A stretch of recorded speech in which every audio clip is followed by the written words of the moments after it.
I'm Louisa Barton with the Horse Talk Show here at the Parellis farm in Ocala, chatting to Pat and Linda. We've talked a little bit about how they met and growing up and how the program all started and wonderful, interesting things. You can find out more at Parelli.com, of course, and you should be on the program yourself. It'll help you and your horse. But I'm going to start over here with Linda and going to come up with maybe some fun stories, some interesting things that they've done that have happened, and I know they both have them. So, Linda. Well, there's a million stories, really. But there's one I think that is pretty funny. I can't remember the year, but many years ago, Pat was actually invited to go and do a performance for the Queen. And it was part of her Jubilee celebration or her birthday celebration or something.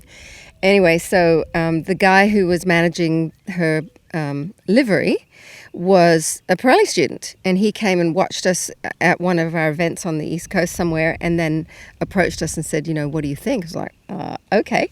And so we went over there. We had to have all these background checks. Pat made sure his mother could come, and then when they were setting up the arena, they had all these chairs because they basically had all the king's horses and all the king's men and all their different, kind of equestrian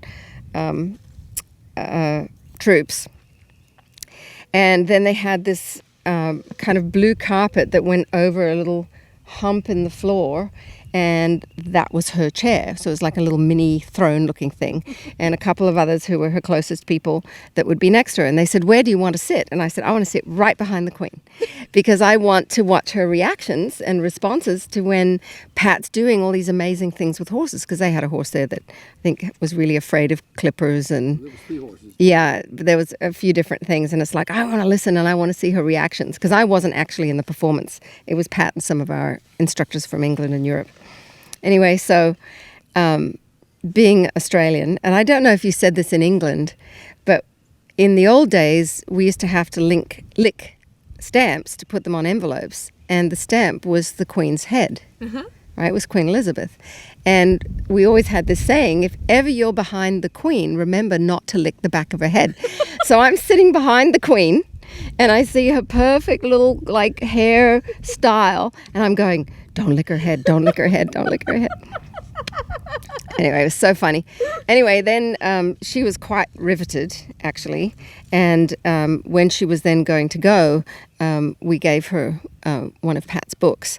And Pat had signed it. And then Pat gave it to me and said... Terrible handwriting. Yes, he has terrible handwriting.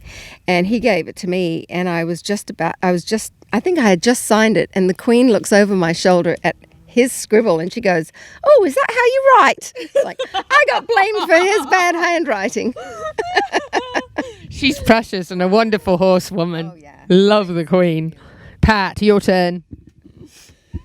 Oh, God, lots of good stories. One of the fun ones was I was in Southern California, and this couple that came to several of my clinics and stuff, they were working for Tom Selleck. And so they came and said, would you be interested in helping Tom with his horsemanship? And I said, sure. So, and at that time I was doing a lot of movie stars, Bruce Boxleitner, and just lots and lots of different celebrities and stuff like that. Alex Cord.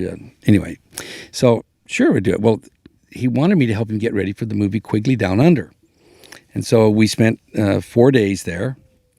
And my kids were little, and they called him Magnum because it's Magnum PI. And they had every day for, and we would eat breakfast and lunch and dinner with them, and the kids would say, Magnum, is it all right if I have another sandwich or something? Anyway, but I was really amazed at what a great student he was. But he learned a lot about him. He was one time before all of his fame, he was a law student at UCLA, and he was captain of the football team, and I think he was a quarterback.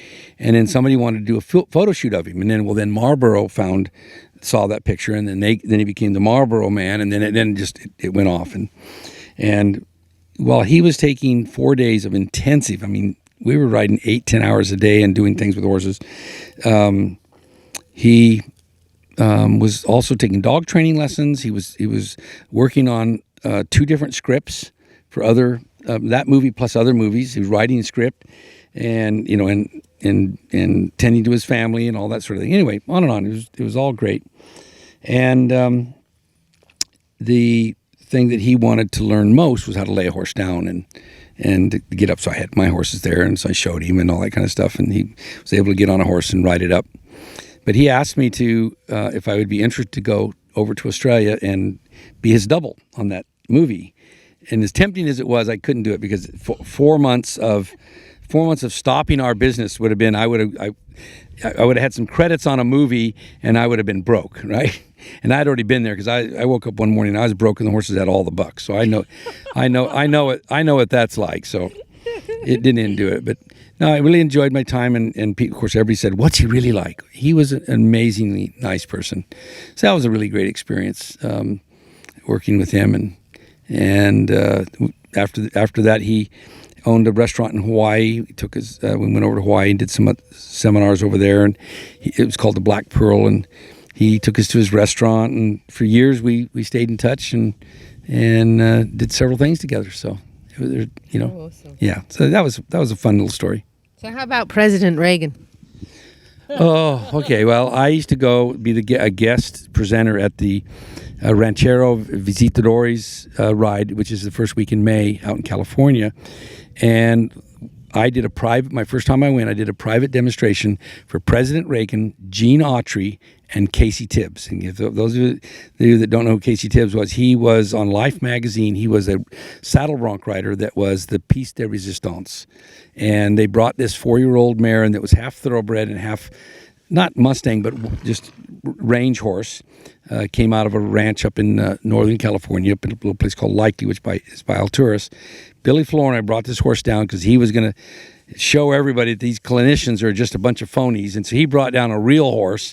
This mare was 4 years old, 16 one hands, and I mean was as wild, never had ever been touched, and as wild as a March hare. And she came off of a ranch that was so big, it took, later on became friends with Billy. We got into a Piper Cub. It took us 3 hours to find the horses, and they had 300 horses there. That's how big this ranch was. It went across 3 state lines. So he brought the horse, and I ended up riding the horse, and I rode it out in the commissary area out of the round pen, and I was out there riding along, and I had my carrot sticks, and I was going like that, and all of a sudden I went underneath this huge flag, and it had those big flags at the big truck stop stuff, the biggest flag you can see. Well, I had one of those, and the wind made it pop when I went underneath it, and that mare bogged her head and bucked, and I got rid of them carrot sticks, and I'm telling you what, I was scratching for all I could. I was clawing, and it didn't ever come off, but I rode her around there, bucking around there like that. And finally she stopped bucking, and I just petted her a little bit, and I just said, okay, took my hat off and kind of shooed her back around and went back in the round corral. So President Reagan, I got a picture that's in my parents' house of him congratulating me later, and Gene Autry, and it was about a year or so before he passed away. And then Casey Tibbs, who was all of our heroes when we were young rodeo enthusiasts, he said that was the best horsemanship demonstration he'd ever seen. So I was pretty proud of that one. That's pretty amazing. Wow. Awesome stories. And I have to say, my favorite president was Reagan. Who doesn't love the Queen? And when I first moved to America, I always watched Magnum P.I. And actually, he was my first crush in America. The story behind the story. Incredible, great stories with Linda and Pat Parelli at their farm in Ocala. Make sure you join us for the next one, because we're going to talk a little bit about bucket list and accomplishments. What else could two legends accomplish? They've already reached a couple of 100,000 people globally. Their program's the most successful horse program for equestrians to learn how to think like a horse in the whole world. So what more could they do? You'll find out when you tune in with the Parellis. I'm Louisa Barton for the Horse Talk Show.